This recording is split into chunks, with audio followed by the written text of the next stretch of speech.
भदौको 1 गतेबाट हामी सम्पूर्ण हाम्रा कार्यालयहरू बन्द राखेर, सम्पूर्ण हाम्रा फ्लाइटहरू बन्द गरेर, हाम्रा काम कारोबारहरू ठप्प बनाएर, उडान रोकेर हाम्रा कर्मचारीहरू सहित हामी सेवा ठप्प बनाएर आन्दोलनमा उत्रन बाध्य हुनेछौँ। हामी वैदेशिक रोजगारमा श्रमिकहरू पठाउँदैनौँ, यति हो। वैदेशिक रोजगारमा 1 महिना श्रमिकहरू नपठाउने बित्तिकै तपाईँ हामीले आन्दोलन गर्नै पर्दैन। आदरणीय व्यवसायीहरू, चेतावनी दिन चाहन्छु यहीँबाट।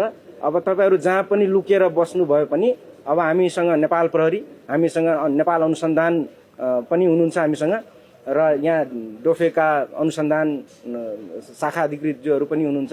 उहाँहरूले तपाईँलाई जहाँबाट पनि खोजेर ल्याइन्छ। नमस्कार। नेपाल वैदेशिक रोजगार विभागले केही म्यान पावर कम्पनीमाथि कारबाही गरेपछि नेपाल वैदेशिक रोजगार व्यवसायी सङ्घले विरोध जनाएको छ। ठगी गर्ने व्यक्तिहरूले अब नेपालमा छुट छैन। यो नयाँ सरकारको यो चाहिँ यो रासोपाको यो जुन एउटा क्रान्ति, जुन जनताले विश्वास गरेर पठाउनु भएको छ हामीले चाहिँ यो वैदेशिक रोजगार सम्बन्धी ठगी हुनेहरूलाई न्यूनीकरण गरेर 0 बनाउने लक्ष्य लिएका छौँ हामी। अब यसमा चाहिँ अब तुरुन्तै किन चेन्जेस देखिएन भन्ने कुरा पनि मनमा आइरह होला नि त।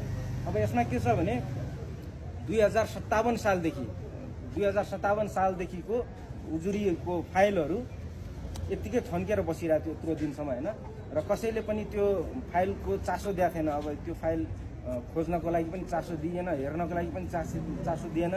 अनि हामी चाहिँ यहाँ आइपुग्दाखेरि हाम्रो महानिर्देशकज्यूको साथ सहयोगले चाहिँ उहाँको नेतृत्वमा चाहिँ त्यो फाइलहरूलाई त्यो टकटकाउनेदेखि लिएर धुलो रहित बनाएर अनि त्यसलाई साल वसाली अनुसार चाहिँ म्यानेज गरेर त्यहाँ अघि हेर्नुभयो त्यहाँ चाहिँ एरेन्ज गरिएको छ।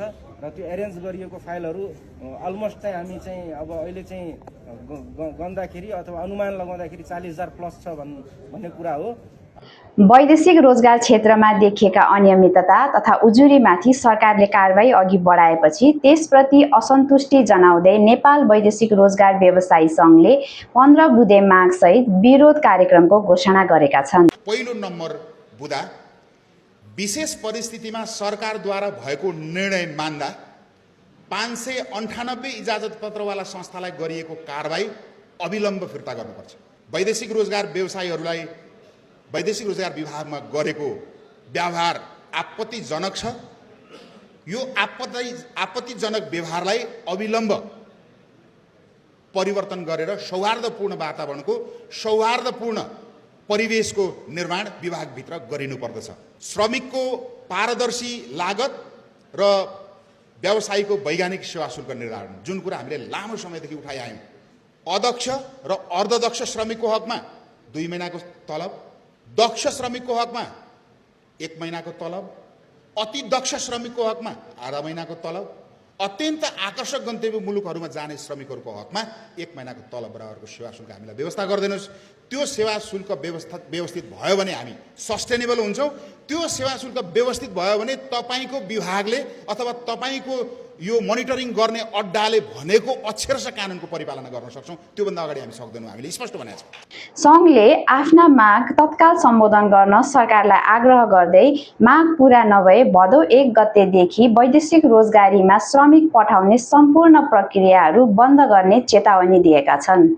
हामी के चाहन्छौँ भने यदि राज्यले त्यो कुरा बुझेन भने आजको मितिले 7 दिनभित्र भनौँ या आजको मितिले अफिसियल आवरको 7 दिनभित्र यसलाई भदौको 1 गते हुन जान्छ। भदौको 1 गतेबाट हामी सम्पूर्ण हाम्रा कार्यालयहरू बन्द राखेर, सम्पूर्ण हाम्रा फ्लाइटहरू बन्द गरेर, हाम्रा काम कारोबारहरू ठप्प बनाएर, उडान रोकेर हाम्रा कर्मचारीहरू सहित हामी सेवा ठप्प बनाएर आन्दोलनमा उत्रन बाध्य हुनेछौँ। 15 दिनभित्र अन्तिम प्रक्रियामा रहेका श्रमिकहरूलाई पठाउनुहोस्। नयाँ भिसा ल्याउने काम नगर्नुहोस्। सिम्पल रूपमा हामी वैदेशिक रोजगारमा श्रमिकहरू पठाउँदैनौँ, यति हो। नेपाल वैदेशिक रोजगार व्यवसायी सङ्घका अध्यक्ष भन्नुहुन्छ, वैदेशिक रोजगारीमा श्रमिक पठाउने प्रक्रिया 1 महिना मात्रै बन्द भए हामीले आन्दोलन गरिरहनु पर्ने अवस्था रहँदैन। त्यसको प्रत्यक्ष असर नागरिकको दैनिकी र रोजगारीमा पर्ने भएकाले आन्दोलनको नेतृत्व व्यवसायीले होइन स्वयं नागरिकले गर्ने अवस्था आउन सक्छ। वैदेशिक रोजगारमा 1 महिना श्रमिकहरू नपठाउने बित्तिकै तपाईँ हामीले आन्दोलन गर्नै पर्दैन। आदरणीय व्यवसायीहरू, आन्दोलन कि यहाँ रोजगार देऊ कि वैदेशिक रोजगारमा पठाउने बाटो खुल्ला गर भनेर श्रमिक आफै आउनुहुन्छ, उहाँहरूले नै आन्दोलन गर्नुहुन्छ, हामीले केही पनि गर्दैन। वैदेशिक रोजगार व्यवसायीहरूले लामो समयदेखि वैदेशिक रोजगार क्षेत्रसँग सम्बन्धित विभिन्न समस्या, चुनौती तथा नीतिगत विषयहरू समेट्दै सरकार समक्ष 15 बुँदे माग राख्दै आएका थिए। व्यवसायीहरूले श्रमिक पठाउने प्रक्रियामा देखिएका व्यावहारिक समस्या समाधान गर्नेदेखि व्यवसाय सञ्चालनमा सहज वातावरण निर्माण, विद्यमान कानुनी तथा नीतिगत व्यवस्थामा सुधार, श्रमिक तथा व्यवसायी दुवैको हित संरक्षण लगायतका विषयलाई प्राथमिकतामा राखेर आफ्ना मागहरू सरकार समक्ष प्रस्तुत गरेका थिए। यसलाई कानुनलाई गलत तरिकाले परिभाषा गरेर फेरि पनि हाम्रा व्यवसायीलाई, सयौं व्यवसायीहरूलाई अन्यायपूर्ण ढङ्गले जसरी कारबाही गरिँदैछ, यो कारबाही अविलम्ब यो कारबाहीको पुनरावलोकन हुनुपर्छ भन्ने विषय नै हाम्रो विषय छ। यसर्थ यसको साथसाथमा यो अन्यायपूर्ण ढङ्गले जुन खालको निर्णयहरू वैदेशिक रोजगार विभागले पटक पटक गरिँदैछ, विभिन्न तरिकाले अनलाइन मार्फतबाट पनि उजुरीहरू लिएर व्यवसायीहरूलाई झन त्रसित बनाइँदैछ। बिना आधार बिना प्रमाणका उजुरीहरूमा हाम्रा व्यवसायीहरूलाई अपराधी चाहिँ जुन तरिकाले हामीलाई अपराधी चाहिँ व्यवहार गरिँदैछ, यो विषय हाम्रो लागि स्वीकार्यको विषय भएन, सहिएको विषय भएन, हाम्रो व्यवसायको लागि सम्मानजनक विषय भएन। यसर्थ हामी सम्मानजनक व्यवसाय गर्नको लागि पनि हामी सरकारसँग अनुरोध गरिरहेका छौँ। यसरी केही मेन पावर कम्पनीहरूमाथि सरकारले कारबाही गरेपछि वैदेशिक रोजगार व्यवसायी सङ्घले विरोध जनाएको छ र भदौ 1 गतेदेखि उनीहरूले श्रमिक पठाउने प्रक्रिया रोक्न सक्ने चेतावनी दिएका छन्। सरकारले भने ठगी नियन्त्रण र वैदेशिक रोजगार प्रणालीका लागि आवश्यक कारबाही अघि बढाइएको जनाएको छ। ठगीहरूले चाहिँ पनि चेतावनी दिन चाहन्छु यहीँबाट, अब तपाईँहरू जहाँ पनि लुकेर बस्नु भयो पनि अब हामीसँग नेपाल प्रहरी, हामीसँग नेपाल अनुसन्धान पनि हुनुहुन्छ हामीसँग, र यहाँ डोफेका अनुसन्धान शाखा अधिकृतज्यूहरू पनि हुनुहुन्छ। उहाँहरूले तपाईँले जहाँबाट पनि खोजेर ल्याइन्छ र खोजेर ल्याएर तपाईँले त्यो जे ठगी गर्नुभएको छ त्यो भराएर कानुन अनुसारको कारबाही पनि गर्छौँ र हामीले नयाँ ऐन पनि अब संशोधन गर्दैछौँ।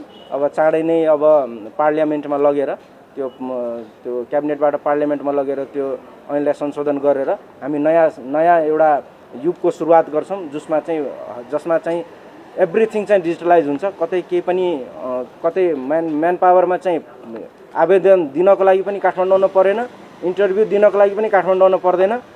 आफ्नो प्रदेशमा इन्टरभ्यूको सेड्युलिङ हुन्छ, आफै चाहिँ फर्म भर्नको लागि पनि आवेदन दिनको लागि पनि अनलाइन नै व्यवस्था पनि गर्दैछौँ। त्यही भएर चाहिँ अब यो वैदेशिक रोजगार यो जति छ सम्बन्धित सबैले चाहिँ हामीले डिजिटलाइज गरेर यो एउटा पार्ट सकाउने, त्यसपछि चाहिँ हामीले यता प्यारलली चाहिँ आन्तरिक रोजगारमा पनि काम गर्दैछौँ ताकि हाम्रो युवाहरू चाहिँ यही आफ्नै देशमा तलब थोरै भए पनि यहीँ बसेर काम गर्न पाओस् भन्ने त्यस्तो वातावरण बनाउनको लागि हामीले रोजगार नीति पनि बनाइरहेछौँ।